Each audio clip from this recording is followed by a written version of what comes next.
Hi అండి, ఈరోజు Oreo biscuits cake ఎలా ప్రిపేర్ చేసుకోవాలో నేను చూపిస్తున్నాను. ఫస్ట్ ఓరియో బిస్కెట్స్ని తీసుకొని వాటి మధ్యన క్రీమ్ అనేది సెపరేట్ చేసుకొని ఒక బౌల్లో వేసుకోవాలి. ఇలా అన్ని బిస్కెట్స్ క్రీమ్ అనేది తీసుకొని బౌల్లో వేసుకొని పక్కన పెట్టుకోవాలి.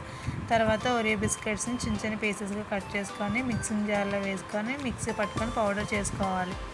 ఇలా పౌడర్ చేసిన దాన్ని ఒక మిక్సింగ్ బౌల్లో వేసుకొని మనం మిల్క్ కొంచెం కొంచెం యాడ్ చేసుకుంటూ బాగా కలుపుకోవాలి. మిల్క్ అనేది ఒకేసారి వేసుకోకుండా కొంచెం కొంచెం యాడ్ చేసుకుంటేనే మనకి ఆ కేక్ బ్యాటర్ అనేది కరెక్ట్గా వస్తుందన్నమాట. ఇలాగ నేను చూపించిన విధంగా మిక్స్ చేసుకొని బాగా కలుపుకోవాలి. తర్వాత ఒక table spoon baking powder, half table spoon baking soda వేసుకొని ఒక 1 or 2 minutes బాగా కలుపుకొని పక్కన పెట్టుకోవాలి. చూసారు కదా, నేను ఏ విధంగా కలిపానో ఆ థిక్నెస్, ఆ కన్సిస్టెన్సీ వచ్చేంత వరకు బాగా మిక్స్ చేసుకోవాలి. తర్వాత కేక్ అనేది ఏ బౌల్ అయితే చేయాలనుకుంటున్నామో ఆ బౌల్కి ఆయిల్ అప్లై చేసి మైదా పిండి అలా జల్లుకుంటూ డస్టింగ్ అనేది చేసుకోవాలి. ఆ ప్లేస్లో మనం బటర్ పేపర్ ఉంటే బటర్ పేపర్ అయినా వేసుకోవచ్చు, మన ఇష్టం అది.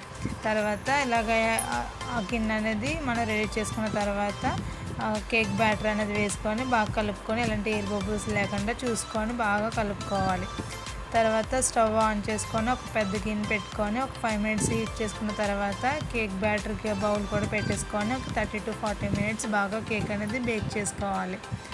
తర్వాత షుగర్ సిరప్ ఎలా ప్రిపేర్ చేసుకోవాలంటే హాఫ్ గ్లాస్ షుగర్కి 1 glass వాటర్ వేసుకొని బాగా షుగర్ అనేది కరిగేలాగా బాగా కలుపుకుంటూ బాయిల్ చేసుకోవాలి.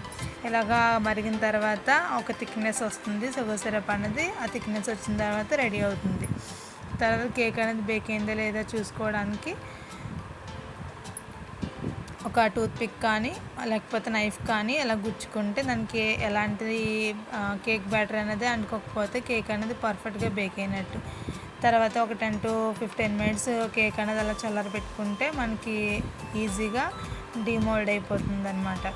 తర్వాత హాఫ్ కట్ చేసుకోవడానికి ఒక థ్రెడ్ సహాయంతో హాఫ్ కట్ చేసుకొని ఫస్ట్ హాఫ్కి షుగర్ సిరప్ అనేది బాగా అప్లై చేసుకోవాలి. నేను చూపించిన విధంగా షుగర్ సిరప్ అనేది బాగా అప్లై చేసుకుంటే మన కేక్ అనేది స్వీట్గా చాలా టేస్టీగా అనిపిస్తుంది.